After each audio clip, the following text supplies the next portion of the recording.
Buenos días. Buenos días. Muy Bueno, buenos días a todos, buen día doctor Basílico, buen día a todas las partes.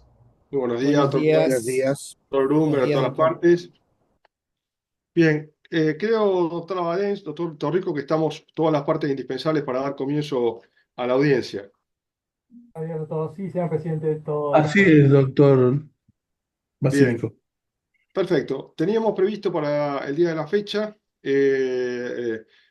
hubo una modificación que nosotros notificamos anticipadamente por respeto a las partes. Antes de comenzar la audiencia, voy a repetir las fechas y los horarios. Es el lunes 8 de septiembre, que es el día de hoy, el viernes 12 de septiembre, que vamos a comenzar puntualmente a las 15, respecto de las defensas de Raúl Alberto Pagano y de Sergio Raúl Marchi. Eh, el día lunes 22 de septiembre a las 10:30, donde realizará los alegatos las defensas de la doctora Peñafort, el doctor Rúa respecto del señor Mariotto, y las defensas de Rubén Manuel Raposo y Menéngel Silva. El lunes 29 de septiembre a las 9:30, la defensa del señor Segura.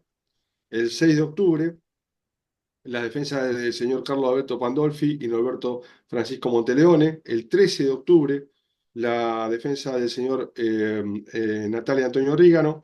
El 27 de octubre, perdón, el 13 de octubre a las 9:30. El 27 de octubre a las 9:30, la defensa del señor Jorge Mito Capitanich. Y el 3 de noviembre, la defensa del el señor Aníbal Fernández. En principio, esas son las fechas que tenemos previstas para la cobertura de toda la participación de las defensas. Bien, comenzamos entonces. Teníamos previsto para el día de la fecha eh, la formulación de las alocuciones de las defensas de los señores Carlos Daniel Dávola, Eduardo Fortunato Amirante y Jorge Antonio Galitis. Los saludo a cada uno de los defensores y respeto el orden que ustedes quieran tomar respecto de las defensas de cada uno de las personas con las cuales el Ministerio Público Fiscal ha solicitado la absolución. Buenos días. Buenos días, señor presidente. Buenos días, Daniel doctor Cornejo. ¿Cómo Cornejo, le va? ¿Cómo está usted? en defensa de Carlos Dávola, voy Sí. a hablar en primer lugar. Bien, perfecto, doctor. Tiene el uso de la palabra. Gracias, señor presidente. Buenos días, señores jueces. Buen día, señor y señora fiscal. Buenos días a todos. Seré muy breve, no más de 15 minutos, en tanto la ausencia de acusación fiscal y por ende la insubsistencia de la acción penal obliga a ese tribunal a absolver a mi defendido, conforme surge de innumerables precedentes de nuestra Corte Suprema y de la Cámara Nacional de Casación Penal. Es decir, alcanza con adherir al pedido de absolución por parte del representante del Ministerio Público. Sin embargo, me siento en la obligación de decir algunas palabras cuando lo que estuvo en juego es la libertad, el patrimonio y sobre todo el honor y la dignidad de una persona que ha soportado y padecido silenciosamente un durísimo e injusto proceso penal durante casi 8 años. Durante todo este tiempo, el señor Carlos Dávola estuvo sometido a la invasión de su propiedad, de su privacidad, a embargos, a la prohibición de salir del país y múltiples restricciones propias de un proceso penal que no siempre son adecuadamente dimensionadas por los órganos jurisdiccionales y por el Ministerio Público a la hora de someter a un ciudadano a un proceso penal. No en vano se suele decir, con acierto, que un proceso penal ya es un adelanto de pena.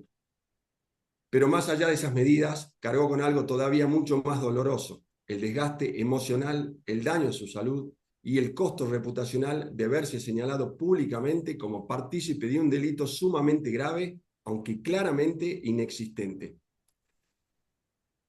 Es que varios años de investigación y más de 50 audiencias en este debate no surgió ni un solo indicio serio que pudiera avalar la hipótesis inicial del Ministerio Público.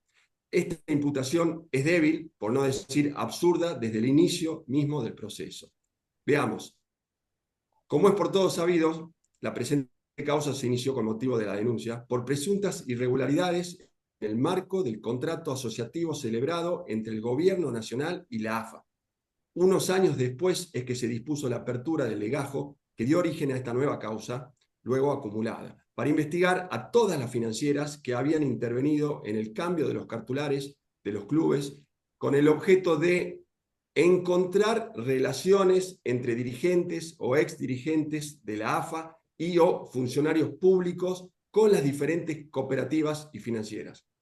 Lo que deja en claro que desde el inicio de la causa la investigación ha sido parcial y tendenciosa y no fue orientada a investigar la posible existencia de relaciones espurias, como hubiera correspondido, sino directamente, como fue reconocido en el requerimiento de instrucción, a encontrar esas relaciones ya supuestas de antemano. Y luego de ello, los dirigentes de 18 financieras fueron sobreseídos. ¿Cuál fue el motivo que diferenció a culpables de inocentes, o mejor dicho, a procesados de sobreseídos? El rol de presidente de Tiro Federal, club, dicho sea de paso, al que el señor Carlos Dávola, con mucho orgullo y pasión y compromiso sobre todo, y a cambio de nada, le dedicó prácticamente toda su vida. Y dedicarse a la actividad financiera, y por ende cambiar cheques de solamente 4 clubes a valor de mercado. Actividad también que el señor Dávola lleva adelante o desarrolla desde el año 1994. Recordemos que las operaciones cuestionadas no llegaban a representar ni siquiera el 1% de su operatoria. Claramente se forzó una interpretación del tipo penal y se intentó transformar conductas absolutamente neutrales y lícitas en hechos ilícitos, afirmando falsamente que los clubes habían sido obligados a cambiar sus cheques en determinadas financieras. Ni más ni menos que 20 financieras, de las cuales injustamente solo a 2 se las llevó a juicio oral.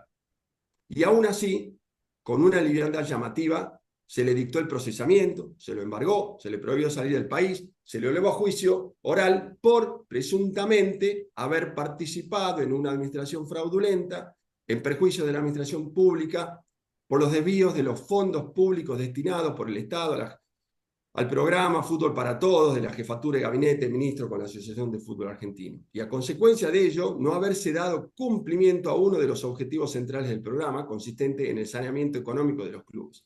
El mentado desvío habría consistido en las operaciones de descuento de cheques de pago diferido efectuados sobre los cartulares liberados por la Asociación de Fútbol Argentino a los clubes afiliados a ella en Climafin.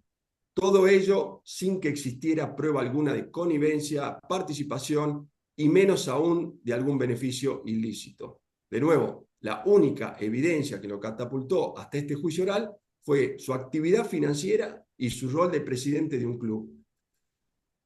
Rol que a criterio del juzgador y de la Fiscalía de Primera Instancia le habría permitido influenciar con dirigentes de la AFA, con los clubes afiliados y con los funcionarios públicos. ¿Y cómo se tuvo por probada esa influencia? Con llamadas al conmutador de la AFA, demasiado alejado de la realidad y sobre todo del sentido común. ¿A quién se le puede ocurrir que el autor o partícipe de un delito de la envergadura del que aquí se está investigando va a gestar su maniobra e influir en dirigentes y funcionarios solo a través de llamadas al conmutador de la AFA?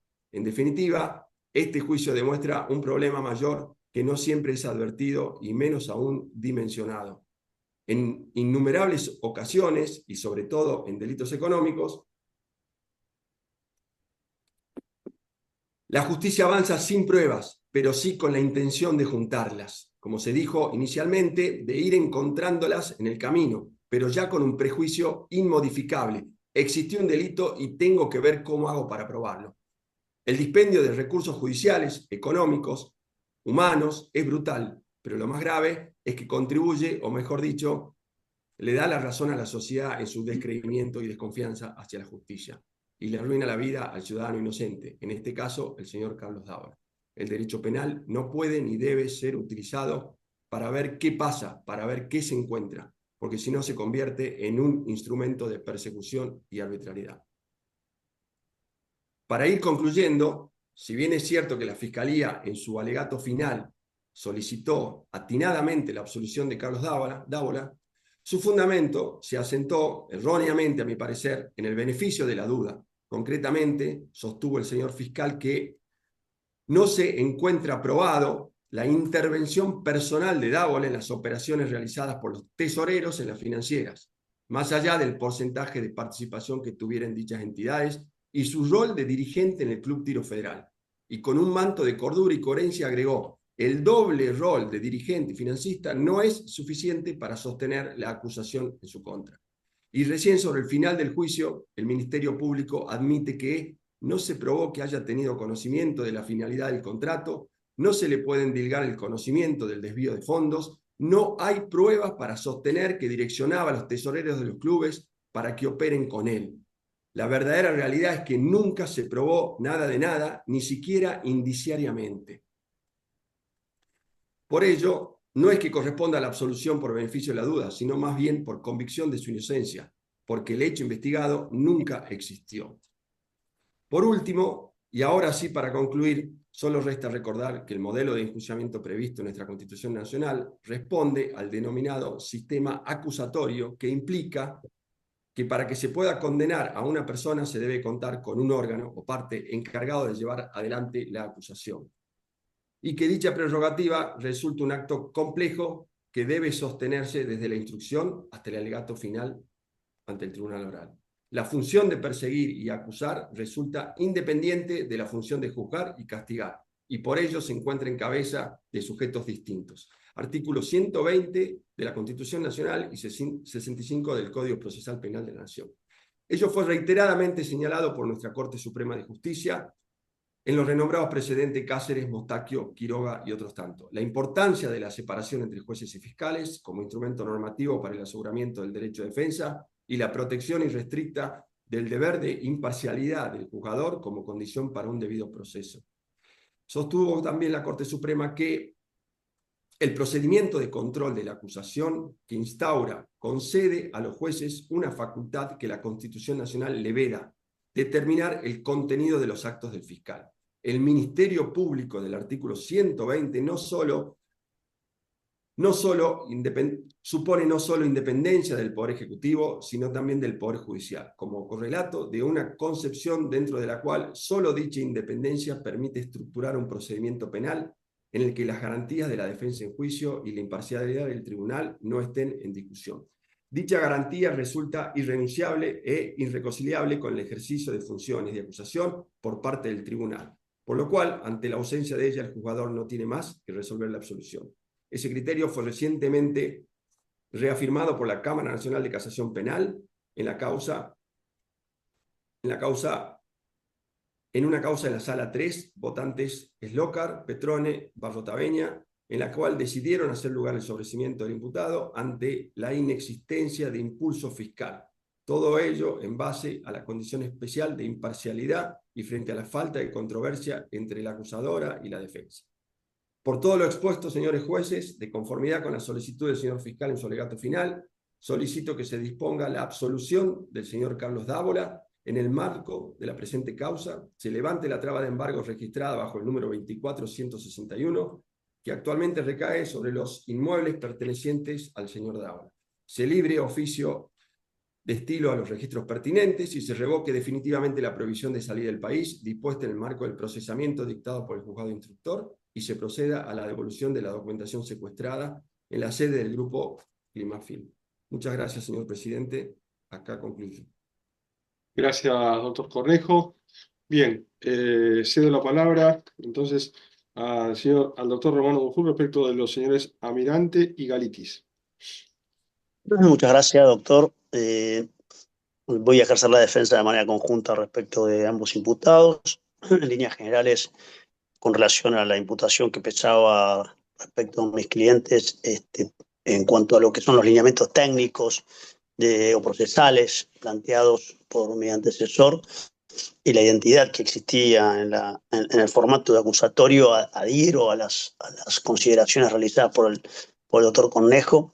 Y aun cuando pareciera necesario que agotemos hoy la atención del tribunal a partir del pedido desincriminatorio propiciado por el fiscal general a la luz de los precedentes de la Corte Suprema de Justicia de la Nación, Tarifeño, Catonar y García, que sentaron oportunamente criterio en punto a que sin acusación no podría haber condena, solo modificado en un breve interregno por el fallo Marcilese y retomado luego por el fallo Mostaquio.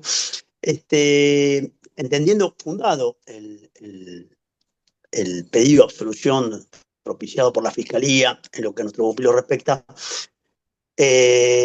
considero necesario sí poner de resalto algunas circunstancias que me parecen interesantes, porque si bien no van a modificar la suerte de Almirante y Galitis en torno a la absolución propiciada, parece que tienen incidencia, sobre todo luego de las penurias que padecieron durante 10 años estos dos individuos inocentes, la forma en que sí deben ser desvinculados. Y en esto un poco tomo aquello señalado por el doctor, el defensor que me antecede, y me parece que esa es la diferencia sustancial que existe respecto de la postura de la Fiscalía. Y digo esto porque acá no había ninguna duda cómo iba a terminar esta película. Todos sabíamos que respecto de nuestros representados no iba a existir ningún tipo de posibilidad de que pudieran ser, no sea llevados a juicios, sino mucho menos acusados por la comisión de delito penal alguno, sea del índole federal o de índole ordinario, como pareciera ser hoy, luego del alegato de la Fiscalía. Pero me parece que lo importante, al margen de las decisiones políticas que se han cuestionado en este proceso, en punto a lo que diferimos respecto de la postura del doctor Osorio, es que ellos no pueden ser desvinculados por el beneficio de la duda. Y acá me parece que lo que sí voy a desarrollar es un poco lo que adelantó mi predecesor. Acá no se probó no solo la participación directa de mis defendidos en la operatoria de descuento de cheque de pago diferido, sino que también, como se adelantó desde el momento mismo que nosotros ingresamos a la causa, tampoco se probó que el hecho que se trataba de vestir de delictivo fuera delito. Entonces, estábamos ante un hecho que no es delito y además nuestros defendidos no tenían ningún tipo de responsabilidad penal en relación al mismo. Y esta operatoria, que fue llevada a cabo por los clubes, nunca podía importar la comisión de un delito, amén de otras circunstancias que hacían necesario que dos personas inocentes soportaran 10 años de proceso. Con todo lo que significó, ya dijo, esto significaron embargos multimillonarios, prohibiciones de salida del país, entrega de pasaportes, al margen del procesamiento en sí, que a veces puede en la diaria no ser una medida que tenga o que traiga una consecuencia directa o palpable, pero sí todo lo otro y todo el escarnio público de notas periodísticas como las que se ventilaron acá, que después fueron retractadas, pero el daño ya estaba hecho, ¿no? Esto ya lo habíamos advertido nosotros en el principal, ni bien ingresamos en el expediente, como también por vía de excepción, cuando esta causa recaló ante este tribunal oral. Y si bien esta causa parecía como un apéndice pequeño de lo que había sido o de lo que era el principal, y debimos tener un debate único con todo, la realidad es que era evidente que íbamos a llegar a esta conclusión. Yo voy a tratar de ser breve respecto de aquellos puntos que me parece que son los que fundamentan la diferencia en punto a el por qué debía pedirse la absolución llegado este momento procesal del alegato de la Fiscalía, que difieren de la duda y sí nos ponen en presencia de un hecho que no es delito y que además nuestros imputados, nuestros defendidos, no tenían nada que ver con el hecho que se investigaba. Y en esto creo que aquel leitmotiv que tuvo el fiscal de juicio durante todo el debate, que fue sacarle jugo a las piedras, como él señaló durante todo el desarrollo del mismo, lamentablemente las piedras no le dieron jugo, porque en este caso particular, como creo que también en otros tantos, aún en aquellos que pidió o acusó, lamentablemente debemos volver a la conclusión que uno tenía al comienzo. Las piedras no le van a dar jugo y no lo consiguió el jugo que quería o que pedía o que pregonaba en sus interrogatorios iniciales o finales durante todo el debate. Entonces, ¿por qué decimos que el aspecto es diferente o que los presupuestos son diferentes a los fines del pedido absolutorio? En primer lugar, Almirante y Galitis revestían en Amigal el rol de asociados, es decir, no tenían ningún poder de decisión sobre la operatoria de la cooperativa. Esto ya había sido alertado, ya se lo decían los documentos provenientes de terceras personas, una cooperativa con 40 años en el medio, o sea, digo, no se creó a los fines puntuales de esta operatoria de fútbol para todos, 40 años en el medio, estaba encabeza el órgano deliberativo, o sea, el órgano que comandaba la cooperativa, era el Consejo de Administración. Estaba escuchado en el debate en declaración testimonial, solicitada tanto por la Fiscalía como por la defensa. Al igual que Juan Fermín Vicio, que ese fue un testigo solo propuesto por la Fiscalía. Los dos claramente explicaron el día a día de la cooperativa, la dinámica del descuento de cheques en general, para todo el mundo, para todos los asociados, y en particular para los clubes que estaban relacionados con la cooperativa.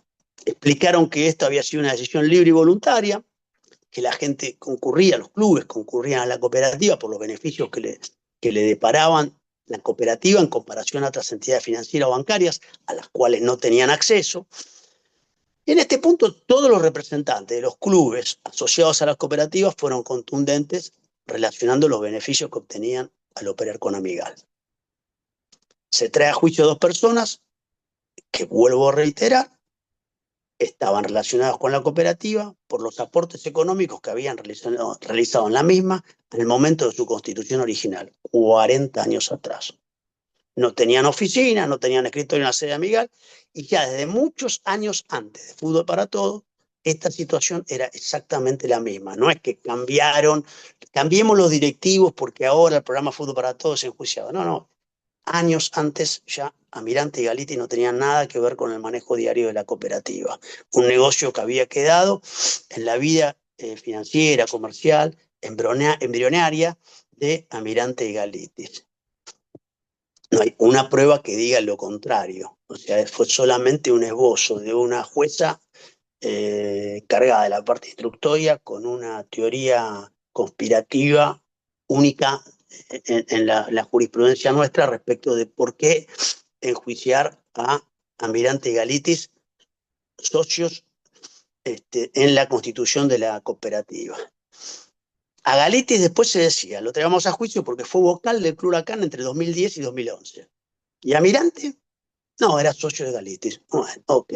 No tenía nada que ver con el fútbol, no conoce nada del fútbol, no conocía ni tribunales, creo que solamente había ido a visitar un pariente que tenía en el mismo edificio donde se celebra este juicio. Este era un despropósito que ya lo había advertido el doctor Llorens cuando había postulado la revocación del procesamiento y el dictado de la falta de mérito respecto de mis 2 defendidos en ocasión de recalar esta causa en la Cámara Federal porteña. Ahí ya se había advertido la sinrazón de esta imputación que se erigía en contra de Almirante y Galitis, pero no fue suficiente eso. Pero además de todo esto, si esa vinculación de Galitis con el fútbol, con Huracán, un club al que quería y colaboraba, podía ser el nexo, parecía raro que la vinculación era anterior al contrato de Fútbol para Todos. O sea, que ese era un privilegio que ya desde el año 1993, cuando se había constituido esta sociedad,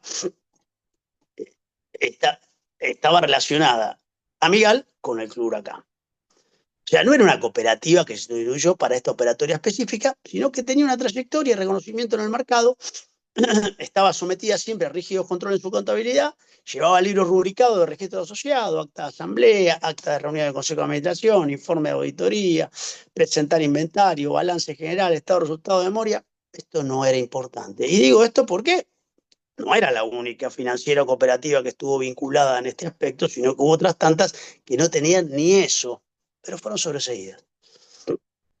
También tenía una auditoría externa esta cooperativa, que era aquella fiscalización específica pública que se realizaba a todos los actos que tuviera de desarrollo anualmente la cooperativa Amigal. En el caso concreto, y fue verificable hasta por alguna diligencia que se realizó en el ámbito del debate, durante todo el trámite de esa operatoria, anterior o posterior, no había habido sanciones vinculadas con el descuento de cheques. Recordemos que además la cooperativa era agente de información ante la AFIP respecto de transacciones en las que intervenía y estaba sometida al control de organismos públicos como INAES, AFIP y UIF, entre otros. Ya hablamos de 4 organismos, representantes de los cuales algunos de ellos declararon en el debate.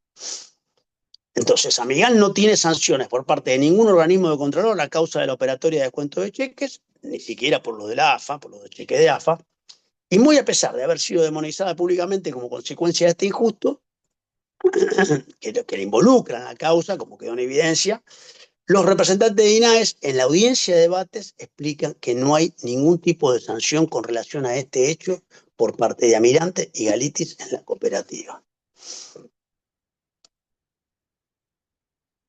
No hay posibilidad de vincular una decisión de Almirante y Galitis en lo que tiene que ver con la diaria de la cooperativa. No hay elemento alguno, ni en la causa, en la parte instructoria, y mucho menos en la etapa de debate, que vincule a Almirante y Galitis con decisiones tomadas en la cooperativa.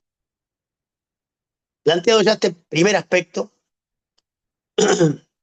vamos a un segundo aspecto, que es, se los trae a juicio a partir de una ficción que se hace en torno a una operatoria lícita, que era el cambio de cheques, como lo reconoce la Auditoría General de la Nación, pero se distorsiona esta para tratar de calzarlos en alguna figura delictiva. La figura que se elige es la participación de ellos en una defraudación a la administración pública, absolutamente descabellado. Recordemos en este aspecto que es Amigal quien le aporta a la instrucción, es decir, al juzgado federal en lo criminal y correccional número 1, toda la documentación que termina luego involucrándolo. ¿Cómo lo hace? El juzgado lo intima bajo apercibimiento que le aporte todos los cheques que tenían que ver con esta operatoria. Amigal presenta, es una presentación, fojas 3.926 del principal y 68 del legajo de investigación, llamémosle una causa paralela que abre la doctora Servini de Cubría, entre tantas irregularidades que tuvo esta causa en la etapa de instrucción. Lo digo esto con conocimiento de causa, porque si bien no fui el abogado durante la etapa de instrucción de Almirante y Galitis, sí tuve la posibilidad de trabajar en esa ocasión siendo abogado defensor de Pablo Paladino, que declaró acá en este debate como testigo. O sea, conozco bastante bien lo que fue la instrucción demonizada realizada en la etapa instructoria por parte de la doctora Servini de Cubría. Es decir, los cheques con los cuales se pretende construir la imputación a Amigal son cheques que aporta la propia Amigal cuando el propio juzgado, en ese legajo paralelo que forma luego de haber visto cómo distribuía la causa originariamente, le pide bajo apercibimiento. Entonces le dice que le envíe los cheques entre septiembre del 2009 y diciembre del 2015. Amigal, intimación mediante, cuestionada o no esta diligencia, aporta los cheques.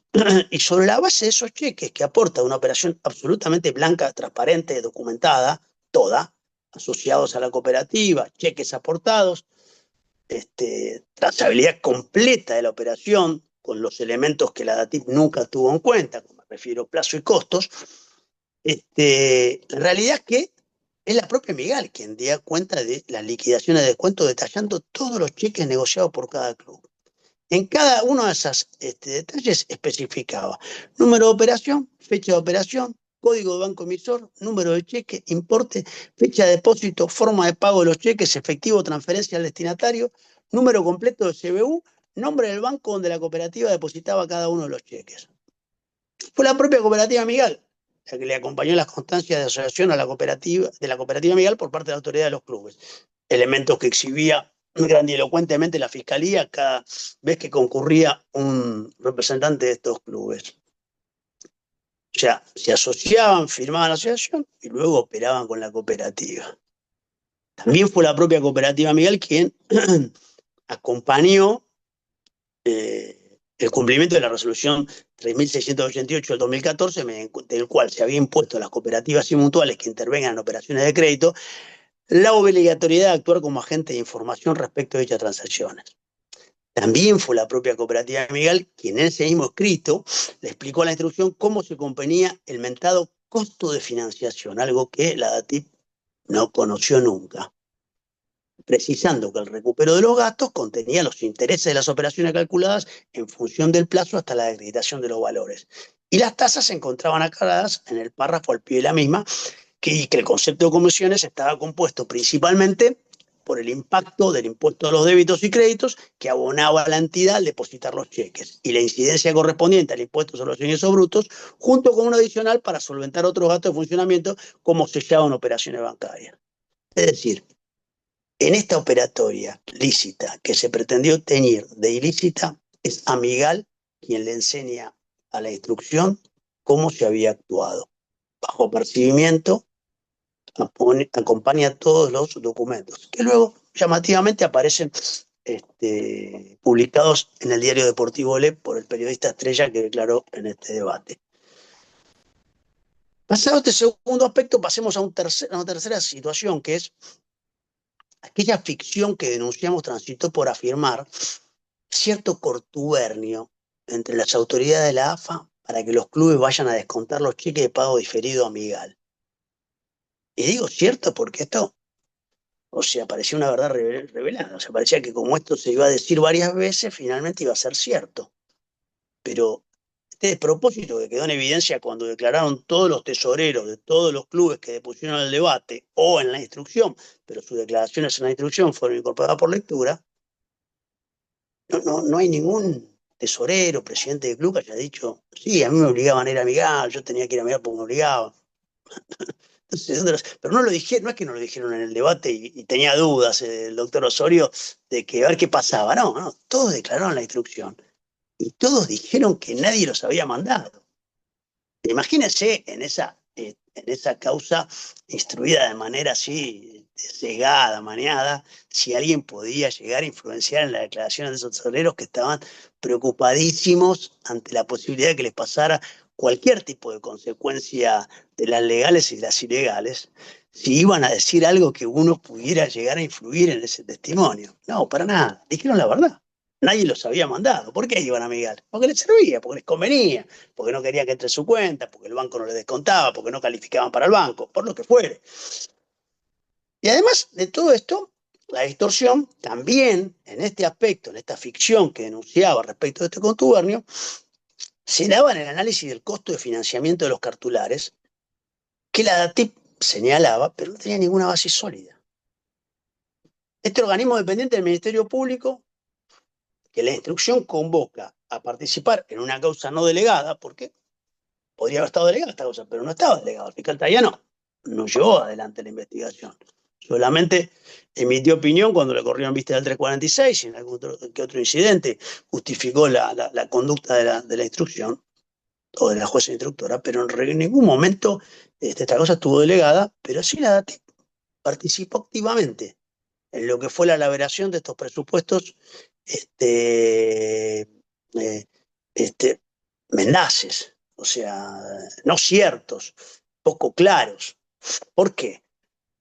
Porque cuando trataban de intentar explicar por qué consideraban excesivas las tasas de interés, que hasta ni el cálculo les daba, ante las preguntas de algún miembro del tribunal en el debate, tasa de tanto, sí, dividida por 12. ¿Cuántos meses eran? 3, bueno, son solo 3 meses. Si era 36, dividido 12, es 3% mensual, son 3 meses del 9%. No, le cobraron el 36. Esto no era así. Y la realidad es que cuando trataron de intentar justificar por qué consideraban excesivas las tasas de interés cobradas por las cooperativas, no contaban con la información acerca de los plazos. Yo recuerdo muy bien las preguntas concretas de algún vocal del tribunal, cuando manifestaba una preocupante información sin saber cuáles eran ese plazo. No sé, es un dato que no tuvimos en cuenta. ¿Cómo tuviste en cuenta ese dato? Será el dato más importante para tener en cuenta si te ibas a poner a hablar de tasa. Si no hablabas de tasa, bueno, pero si hablabas de tasa tenía que saber a cuánto era el cheque de pago diferido. Yo soy abogado, no tengo estudios contables, pero me parece que es algún aspecto bastante sencillo para tener en cuenta. Ahora, si ese aspecto sencillo no teníamos en cuenta, imagínense si le agregábamos además otros aspectos más complejos que hacían al descuento el capital originario del cheque para comparar peras con peras y no peras con manzanas. Entonces, Si a eso le sumamos el impuesto al valor agregado, que no lo tenías en cuenta, 21%, el impuesto a los ingresos brutos, que no lo tenías en cuenta, 7%, el impuesto al cheque, 1.2%, los costos, obviamente que la información cobrada al respecto parecía ínfima. Estos valores son imputados al costo de la operación que los clubes llevan a la cooperativa, pero no se los llevó nadie, o mejor dicho, se los llevó el Estado, porque son impuestos. Entonces los cheques de AFA representaron para Miguel una porción muy chiquitita de su negocio, como lo dejó bien en claro las declaraciones que prestaron.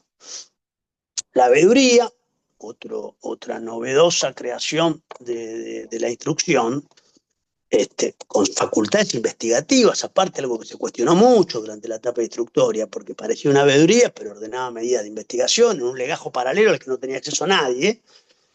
Por eso lo cuestionamos nosotros seriamente, que estaba integrada por un abogado y por 2 contadores, que fueron designados a dedos, no colaboradores, sino de una manera onerosa, en una labor que es rayana con la ilegalidad, como bien quedó en evidencia cuando me pusieron al debate.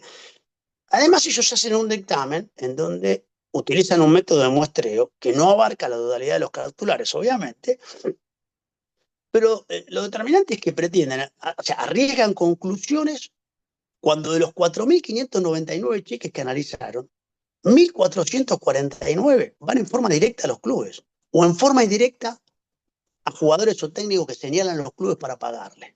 O sea, están al margen de esa situación que podría ser analizada.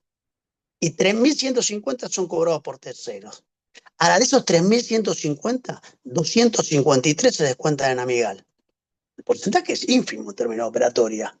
O sea, no estamos frente acá a la gran cooperativa que manejó la plata del fútbol, del negocio del fútbol para todos, como decía un periodista, periodista subjetivo, voy a explicar después por qué, cuando titulaba sus notas rimbombantes. Esto era un porcentaje ínfimo en términos de operatoria. Entonces esto exhibe aún más el despropósito de la incriminación que se pretende, ya que en la instancia de grado se termina desvaneciendo esto después en el debate con las declaraciones que se celebran acá.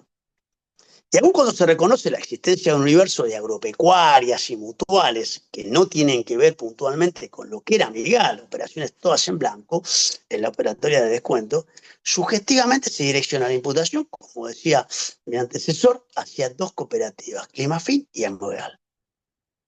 Pero no veo todavía ningún comportamiento irregular. O sea, hablamos de 253 cheques sobre un universo de 4.200. Esto según surge, considerando quinto el contrato suscrito entre la AFA y la Capitana de Gabinete. O sea, nada.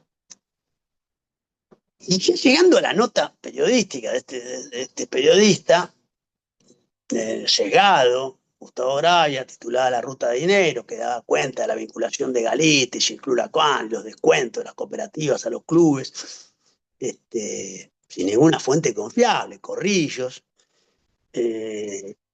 Su retractación después en la declaración testimonial ante diversas preguntas que le formularon todos los abogados defensores, sin reconocer nunca que trabajaba para el holding, que había sido desplazado del contrato de fútbol para todos ante la aparición del Estado jugando políticamente en ese aspecto, porque nunca dijo que él trabajaba para el mismo holding en donde estaba los derechos de televisación de fútbol para todos hasta el momento de fútbol para todos, que era el mismo holding que le daba de comer a él hasta ese momento. Después tampoco contó porque había sido desvinculado. Los que estamos en el ambiente sabemos perfectamente por qué fue desvinculado, pero fue bastante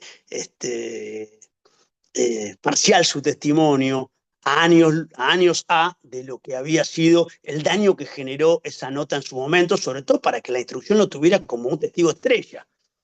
Agravia, justamente. Se dedica a hablar de violencia, pero no de temas contables específicamente. Y más aún a los fines del reconocimiento de la posibilidad de que su testimonio pudiera no ser considerado, lo complejo era que él estaba comprometido en su pluma por lo que eran los intereses que había perdido quien le pagaba el sueldo hasta el momento en que perdió el contrato de los derechos de televisación. En este punto tampoco está de más recordar la contracara de la versión de Gravia.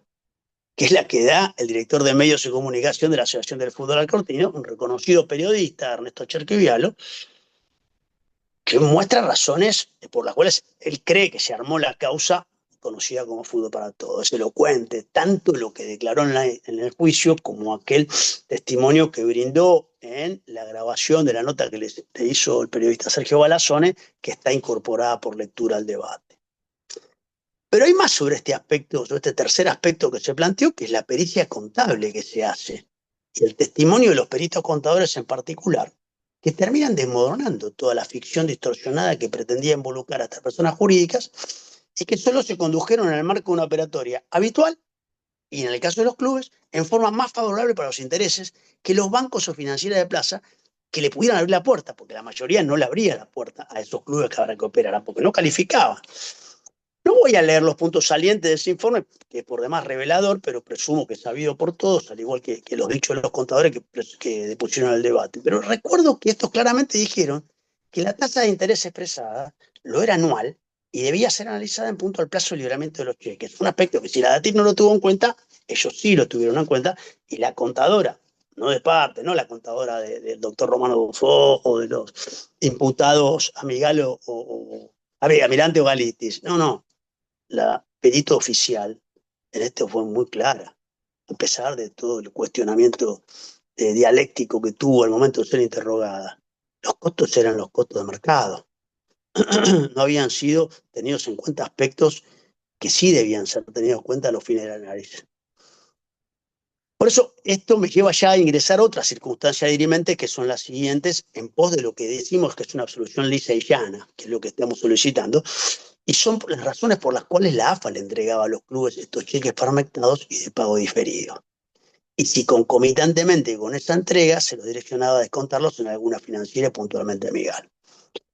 Este aspecto, el cuarto que voy a analizar, debemos evaluar que las declaraciones de los representantes de los clubes, brindadas en el debate, el presidente de Soredo, acreditaron que esa entrega estaba sujeta al debe y haber que cada club tenía con AFA en función de las cuentas individuales de cada uno de esos clubes. ¿Qué significaba esto? O sea, en el momento que ingresaba la plata del programa Fútbol para Todos, esos clubes ya le debían plata a la AFA. Existía una deuda previa a la fecha de pago a los clubes por la participación en el contrato Fútbol para Todos. Se les había adelantado plata a esos clubes. ¿Con qué garantía? Con la garantía de los cobros futuros que ingresaran por derecho de utilización. Entonces, en razón de ello, la AFA le pagaba esos derechos con cheques de pago diferido en función del próximo cobro que tuviera y de la deuda que ya tenían existente. O sea, existía una cuenta corriente abierta entre los clubes y la AFA, que nunca se preocupó ni la Fiscalía, ni la DATIP, ni el juzgado, ni la veeduría, ni nadie, de ver cómo era, porque no les servía. Era más fácil comparar pera con manzana y decir, ¿cómo si se llevó un cheque de 100 pesos, cobró 36? Sí, bueno, no pasa por eso, pasa por otro lado, si queríamos hacer una acusación seria, o ver si salir a pescar a ver si había algún delito. Es decir, el pago de esos derechos con cheque de pago diferido y los diferimientos puntuales de cada uno obedecían mayormente a las deudas que los clubes ya tenían con AFA, por lo que las entregas en estas condiciones eran en concepto de adelanto.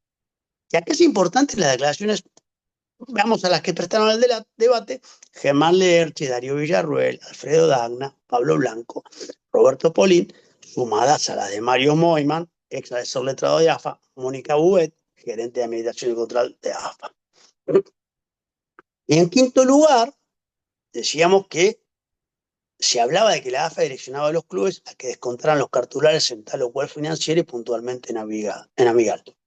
Este es el famoso contubernio que les achacaban a los aportantes mayoritarios. Ya de la instrucción se sabía que los pocos, que son 11 precisamente, clubes que fueron a amigal, y digo amigal y no a Amirante ni a Galitis, sino a la cooperativa, reconocen haberlo hecho por recomendaciones o el reconocimiento de la entidad en el mercado financiero, incluso antes de la existencia del programa Fútbol para Todos, y naturalmente debido a las necesidades específicas que tenían para tener el giro normal de sus actividades.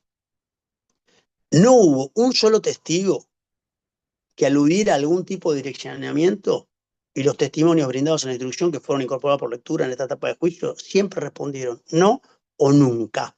a la pregunta que le hizo siempre la Fiscalía en el debate, y ya le habían hecho en la instrucción, si alguna vez algún directivo o es directivo de la Asociación del Fútbol Argentino, empleado o ha llegado a la misma al momento de hacer entrega del cartulado de pago diferido, le sugirió a alguna entidad donde descontar el cheque para lograr un descuento menor o una mejor comisión. En caso afirmativo, lo profundice. Esa era la pregunta puntual. No, no, nunca, no, nunca, no, nunca. Eso lo dijeron Fernando Héctor Himmelfarb, Jorge Alberto Sicheri, Carlos Alberto Flores, Raúl Leandro Boffi, Alberto Daniel Brunet, Andrés Balota, Pedro Alberto Cubeiro, Juan Carlos Di Tulio, Marcelo Galeanones, Roberto Amerno Botelli, Rubén Omar Mambriani, Manuel Omar Masnata, Oscar Alejandro Reges, José Marina Paesiane, Pablo Nicolás Truco, José Pampinagra y Gerano Aversa.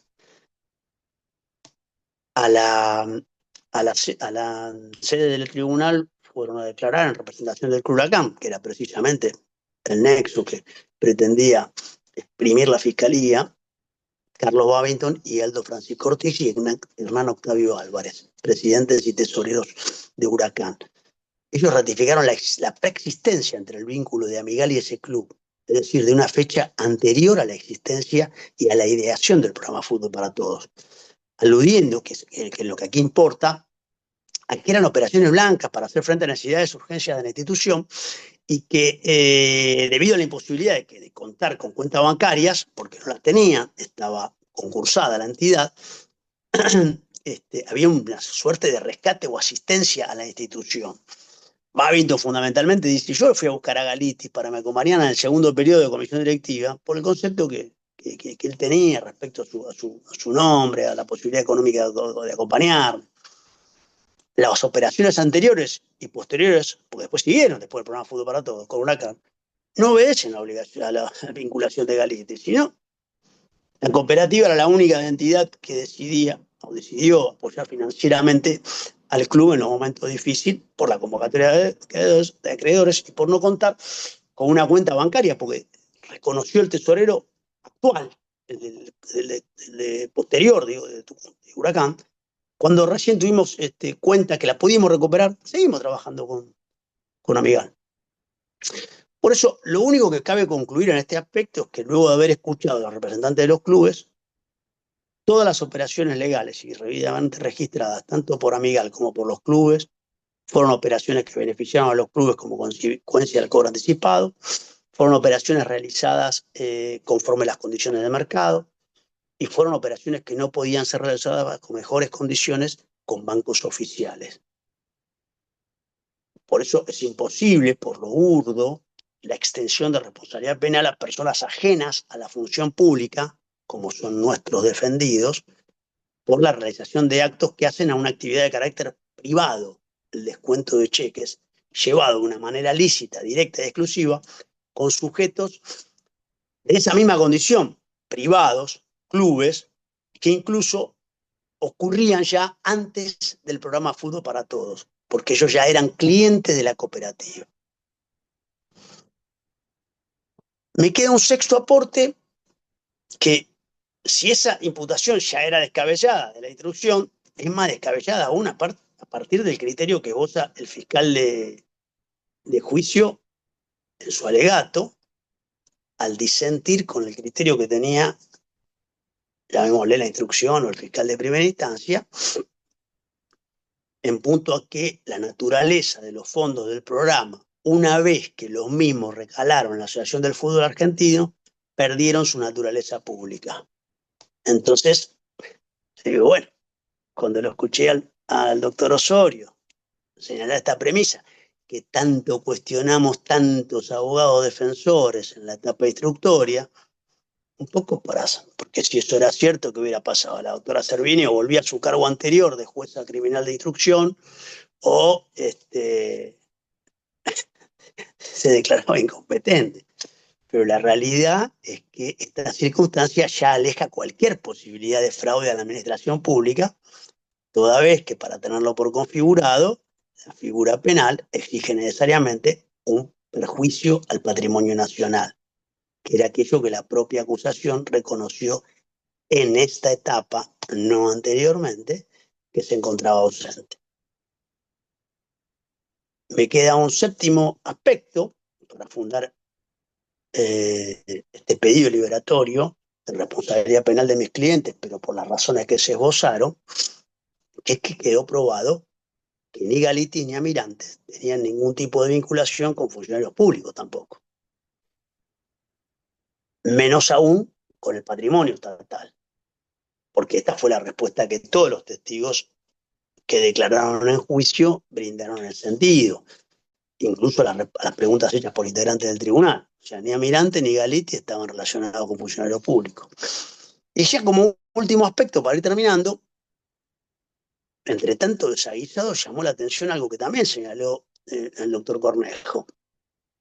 De 19 entidades financieras cuyos responsables fueron indagados por hechos idénticos e iguales como los atribuidos a Amigal y Climafin, tan solo los vinculados a estas dos últimas cooperativas tuvieron que afrontar el debate oral y público.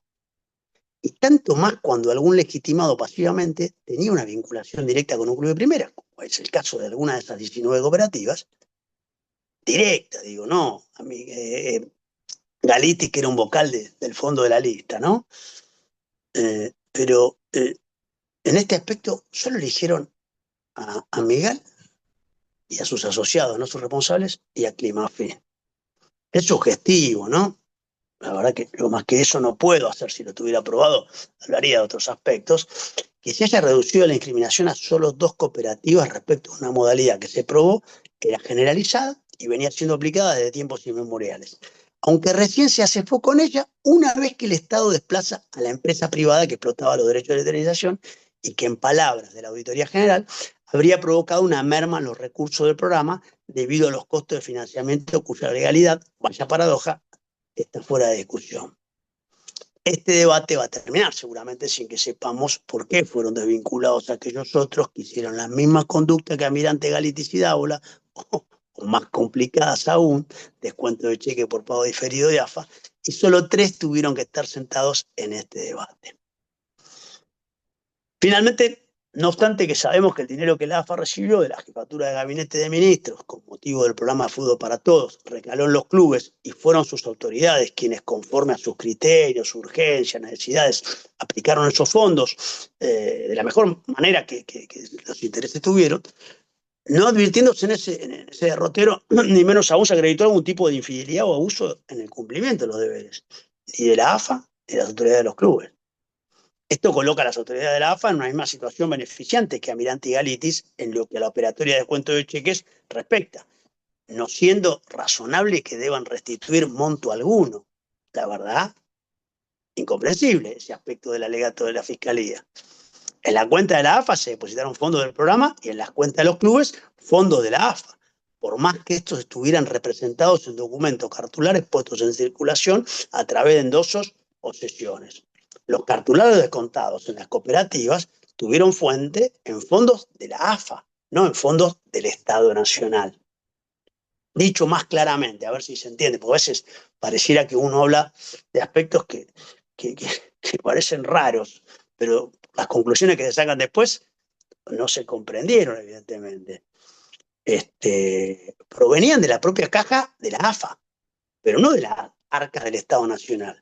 Y por derechos, los de televisación, que eran distribuidos con la misma regularidad y proporciones entre los clubes desde mucho antes que el Estado pusiera un pie en el fútbol argentino.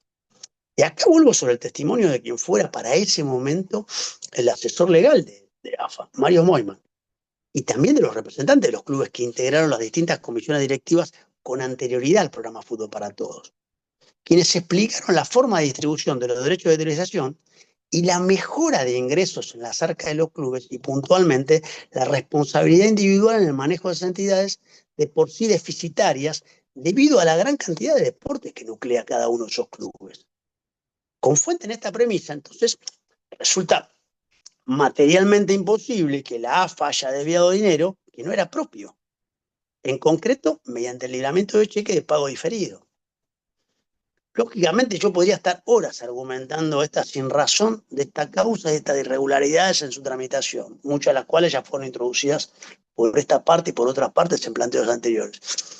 Pero como señalé, el pedido absolutorio de la Fiscalía absorbe toda posibilidad de agravio respecto a los señores Almirante y Galitis, razón por la cual yo considero suficiente cuando expuse, de manera lo más sintético que pude, peticionando entonces que al momento de sentenciar se dicte la absolución libre y llana de Jorge Galites y Eduardo Fortunato Mirante, pero no ya por el argumento gozado por el doctor Osorio, duda, sino porque deben ser desvinculados porque el hecho probado no constituye delito y no existe responsabilidad penal alguna respecto a nuestros defendidos, que es lo que se postula.